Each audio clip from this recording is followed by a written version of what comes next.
Good morning students.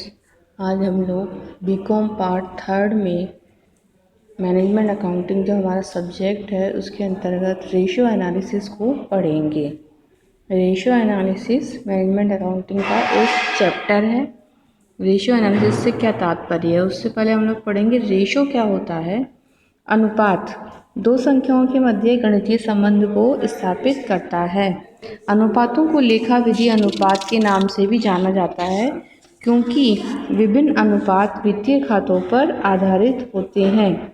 वित्तीय विश्लेषण में इस प्रकार का संबंध लाभानी खातों के दो अवयवों के मध्य या आर्थिक चिट्ठे के दो अवयवों के मध्य अथवा एक लाभानी खाते तथा दूसरा आर्थिक चिट्ठे के अवयवों के मध्य संबंध स्थापित किया जा सकता है।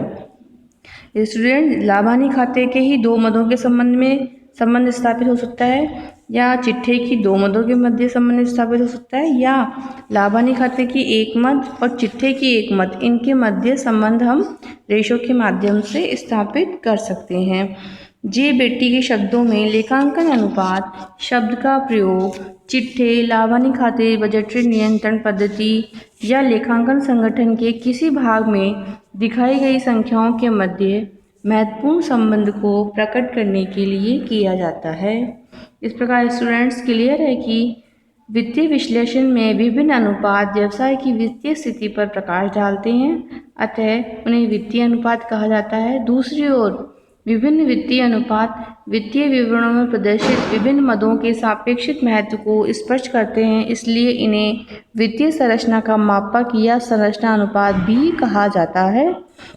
इन अनुपातों को लेखा विधि अनुपात के नाम से भी जाना जाता है क्योंकि यह अनुपात वित्तीय खातों पर आधारित होते हैं। अब हम अनुपातों को विभिन्न रूपों में व्यक्त कर सकते हैं, जैसे शुद्ध अनुपात के रूप में, जैसे हमारे पास चालू संपत्तियां 20,000 हैं और चालू दायित्व 5,000 हैं, तो चालू संपत्ति और चालू दायित्व का अनुपात 20,000 डिवाइड बाय 5,000 अर्थात 4:1 होगा। इसी प्रकार हम वित्तीय अनुपातों को दर के रूप में या गुने के रूप में भी व्यक्त कर सकते हैं, जैसे हमारे पास स्कंद है हमारे पास 40 लाख का और औसत स्कंद है हमारे पास 5 लाख का, और ये किसी कंपनी की वार्षिक बिक्री 40 लाख है और उसका औसत स्कंद 5 लाख है। तो इस प्रकार औसत स्कंद होता है हमारा अंतिम स्कंद और प्रारंभिक स्कंद डिवाइड बाय 2। तो यहाँ पर बिक्री स्कंद की 40 लाख डिवाइड बाय 5 लाख अर्थात 8 गुनी हो गई है। बिक्री हमारी है 40 लाख और हमारा एवरेज स्टॉक है 5 लाख, इनको आपस में डिवाइड करेंगे तो हमारे पास 8 गुना आएगा। तो इस प्रकार अनुपात को 8 के गुने के रूप में व्यक्त कर सकते हैं। इस प्रकार अनुपात को हम प्रतिशत के रूप में व्यक्त कर सकते हैं। इसके अंतर्गत दो मदों के मध्य संबंध को प्रतिशत के रूप में व्यक्त किया जाता है, जैसे किसी संस्था की एक वर्ष की बिक्री 2 लाख रुपए है और उसका सकल लाभ 40,000 रुपये है, तो सकल लाभ विक्रय का 20% होगा।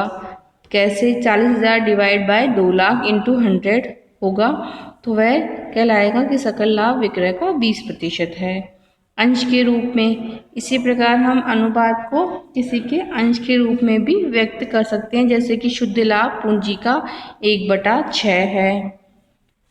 अनुपात विश्लेषण में हम अनुपातों को 4 भागों में बांटते हैं मुख्यतः। पहला है तरलता अनुपात, दूसरा है लीवरेज या पूंजी अनुपात, तीसरा है हमारे पास क्रियाशीलता अनुपात, चौथा है हमारे पास लाभदायकता अनुपात। तो फर्स्ट हम लोग पढ़ेंगे स्टूडेंट्स तरलता अनुपात। तरलता अनुपात लिक्विडिटी रेशोज। इसमें फर्स्ट है हमारे पास करंट रेशो। करंट रेशो को वर्किंग कैपिटल रेशो भी कहा जाता है। Current ratio is equal to होता है current asset divide by current liabilities.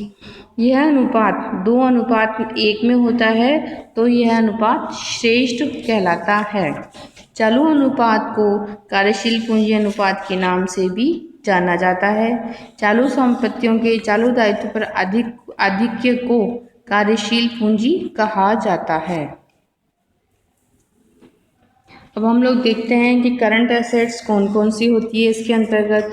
तो इसमें है कैश इन हैंड है हमारे पास, कैश एट बैंक है हमारे पास, BR है, शॉर्ट टर्म इन्वेस्टमेंट्स हैं, डेटर्स हैं, स्टॉक है। अब स्टॉक में आपके पास कैसा भी स्टॉक हो सकता है, जैसे स्टॉक ऑफ फिनिश गुड्स हो सकता है, स्टॉक ऑफ रॉ मटेरियल हो सकता है और stock of work in progress हो सकता है, और साथ में है हमारे पास प्रीपेड एक्सपेंसेस। तो ये हमारे कहलाएंगे करंट रेशो। इसके बाद है हमारे पास करंट लायबिलिटीज़।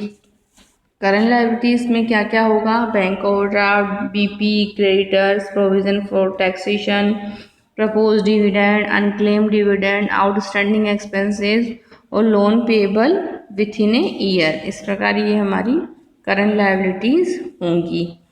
तो स्टूडेंट्स क्लियर है करंट एसेट में क्या क्या लेना है, करंट लायबिलिटीज़ में क्या क्या लेना है।